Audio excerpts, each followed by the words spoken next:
Nausea, vomiting, and diarrhea are well-known side effects of popular weight loss and diabetes drugs like semaglutide and tirzepatide. But a new study suggests additional side effects may not be fully captured in clinical trials.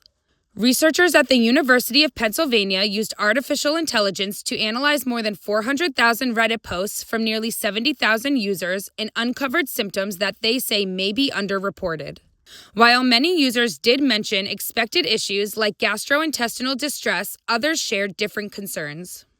Nearly 4% of those reporting side effects described reproductive symptoms, including irregular menstrual cycles and heavy bleeding.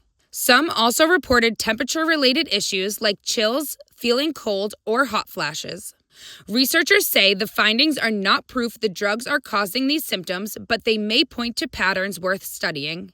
A co-author says people who are living with these medications are swapping notes with each other in real time, sharing experiences that rarely make it into a doctor's office visit or an official report.